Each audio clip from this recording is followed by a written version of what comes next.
Hi guys, welcome to Classic Rock and Country Music Facts and Trivia. Thank you so much for being here. Today's video is on Sir Paul McCartney. And remember the rumors of Paul's death was greatly exaggerated? Well, here's 10 things you didn't know about the Beatles hoax. Sgt. Pepper's Lonely Hearts Club Band held a lot of clues. One of the first several clues came from Sgt. Pepper's Lonely Hearts Club Band, which was recorded after Paul's demise and released on June 1st, 1967. On the album's cover, the band members were gathered around a drum and surrounded by a crowd which resembled mourners at a funeral. They had flowers in front of them which spelled out Beatles, as well as yellow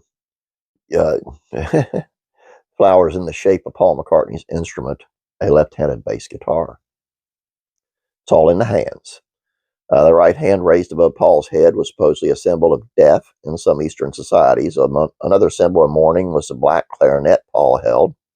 A doll in a striped sweatshirt was a model of a car resembling Aston Martin, which is heading towards the word Stones on the sweatshirt.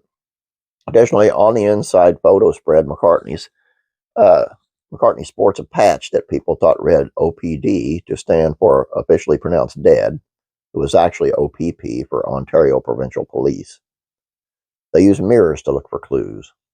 People even held mirrors perpendicular to the center of Lonely Hearts to reveal a hidden message which they believe indicated the date of his death, 11/9/66, with the word he referring to McCartney and a diamond pointing to Paul with the word die on the back of the album. There is also a picture of the four Beatles, and Paul is the one with his back to the camera. The album also had the song lyrics on the back, and George's thumb points to the beginning of She's Leaving Home. These lines are Wednesday morning at 5 o'clock as the day begins, which was the day and time of Paul's death. Paul was the Walrus. Clues were found on subsequent albums, including the cover of Magical Mystery Tour, in which the Beatles were wearing animal costumes. McCartney was a walrus, which some claimed was a harbinger of death in some Scandinavian cultures. The album also included a booklet with pictures. In some, Paul is shoeless. He is the only one to wear a black flower on his lapel, and he sits behind a sign that reads, I was. As with Sgt. Pepper's Lonely Hearts Club Band, using a mirror with the cover revealed a clue. Holding the cover upside down and looking at the reflection and the mirror, the stars revealed a phone number. Supposedly a caller could call the number to learn the truth about McCartney's death. A funeral procession on Abbey Road. Similarly, they found clues on Abbey Road. People interpreted the image as a funeral procession, with John as a preacher in white, and Ringo as the undertaker in black, Paul as a corpse with his bare feet, and George as a grave digger in blue denim. They also noted that Paul was out of step with his bandmates, and that the Volkswagen had a license plate that read 28 IF. Conspiracy theorists pointed out that McCartney would have been 28 if he were still alive. Lyrics held clues. Clues were also found in the lyrics, such as the line, he blew his mind out in a car, in the song A Day in the Life, and nothing to do but save his life, and in the good morning, good morning.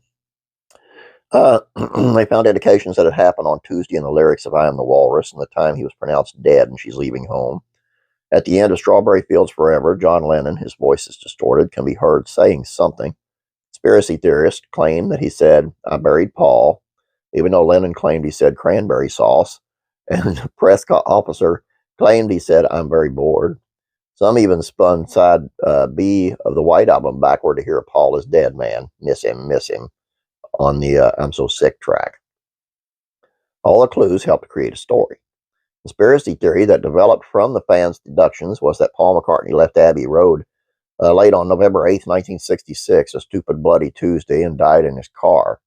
He was pronounced dead on Wednesday morning at 5 o'clock, and the band replaced him with an imposter who was responsible for writing Hey Jude and Blackbird. Conspiracy theory lives on. Of course, McCartney was not dead. He was at a Scottish farm with his wife and their 6-week-old daughter. On October 26, John Lennon called the station. The rumor originated from debunking the fans' conclusions. Although they denied the conspiracy, it seemed to live on in popular culture, including a TV investigation hosted by attorney F. Lee Bailey, and songs such as We're All Pallbearers by the Zacharias and the Tree People. McCartney himself even played with the conspiracy theory of releasing an album he called Paul is Live. The cover alluded to the cover of Abbey Road. On April 1st, 2004, as an April Fool's joke, Bruce Spicer, a Beatles historian, published an article in Goldmine magazine claiming that Paul McCartney stated that the Beatles had staged a hoax. There's a wrinkle in the story. There's at least one variation of the story claiming that Paul McCartney's death happened at 5 a.m. on November 9th of 66 after he was in a car accident caused by a lovely hitchhiker named Rita, who he picked up. Some even identified the imposter as William Campbell, an actor who had won a Paul McCartney lookalike contest. They also claimed that the remaining Beatles started to embed hints in the songs and on the albums to deal with their guilt over the deception. That's got to be the goofiest crap I ever.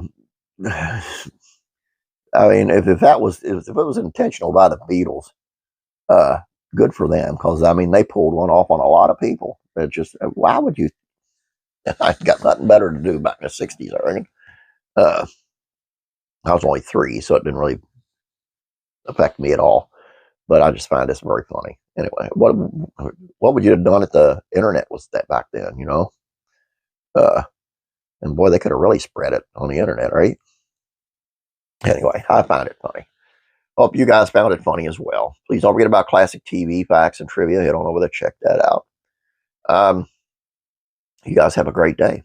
God bless. I'll be praying for you.